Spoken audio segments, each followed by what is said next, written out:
We are the People's Channel.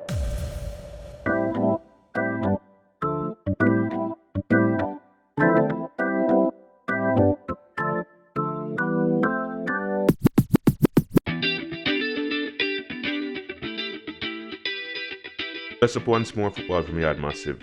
The Under-17 Reggae Youths opened their World Cup qualifying campaign with a 4-2 victory over Cuba in Guatemala City. Such a beauty. That is how the Jamaica Football Federation's Twitter account described the opening goal from Jamani Bell. In what will certainly be a candidate for goal of the tournament, Bell had a scintillating volley after receiving an exquisite pass from Ronaldo Barrett. Orion Watson also announced his presence at the tournament and solidified his spot as a starting striker with 2 well-taken goals. Winger Ashton Gordon also got himself on the scoresheet, capping off a nice combination among the 3 attackers. Heading into the tournament, Didier Reynoso was identified as a Cuban danger man, and he showed why, with 2 well-taken goals. Coach Maron Gordon maintained his 3-4-3 formation that he'd been using in recent practice matches. In goal was Mount Pleasant's Twain Lynch. Team captain Ahir Dixon led the 3-man backline, with Malik Robinson and Adrian Reed beside him. The hard-running duo of Malachi Molina and Nashawn Bolt-Barrett were on the right and left wings respectively, while Ronaldo Barrett and Jordan Mangatal formed the engine in the midfield. Dunstan Cohen and Jamani Bell were the wide attackers, while Orion Watson led the line. Given the delay in travel and the first match jitters, the players were understandably disjointed at times, but caused the Cubans problems throughout the encounter. The coaching staff clearly did their homework and saw the weakness of the Cubans on the flanks and their vulnerability on quick transitions.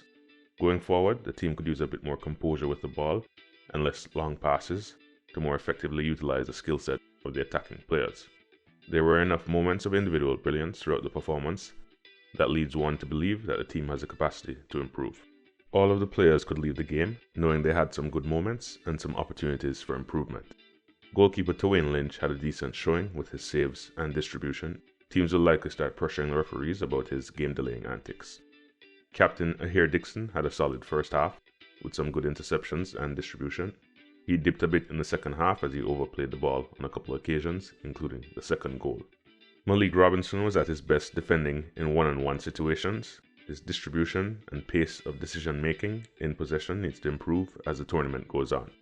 Adrian Reed Jr.'s Premier League experience showed on some occasions where he easily halted Cuban attacks. He also showed his penchant for being too casual at times, putting the team under pressure. Malachi Molina caused problems on the right flank all game with his pace, creativity, and power. His positioning on the defensive side does have some room for improvement. Nashawn Bolt-Barrett was also full of energy, forcing the Cubans onto the back foot for large stretches as he pushed forward into attack. Bolt could be a bit cleaner in possession and tidier with some of his tackling. Ronaldo Barrett looked ready for the occasion early on in the game. He covered a lot of ground and distributed the ball around the park, including the lovely assist on the first goal. There are opportunities for him to simplify his game. Jordan Mangatal's technical ability is evident, but he took a while to get involved and up to the pace of the game, and he looked uncertain early on.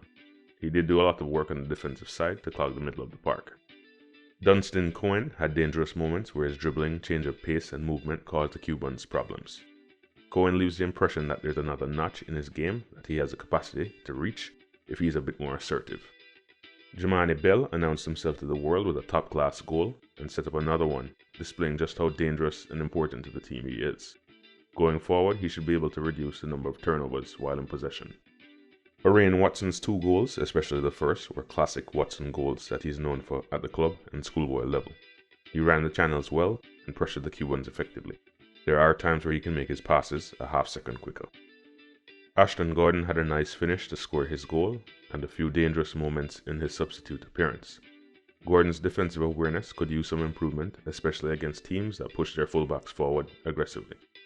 Alex Xavier Gooden, Jason White, Brandon Bent, and Dylan John didn't have much time to make an impression. They had a few good plays and a few substandard ones.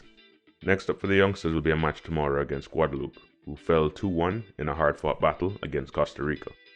The next game will be in the same location, so hopefully some of the players will be more comfortable with the routine and there will be less game day jitters. Despite the win and the solid showing, there are areas for improvement as the competition progresses. It is up to the staff to ensure that the players remain grounded and completely focused on the task at hand. Respect as always. Linkage next time.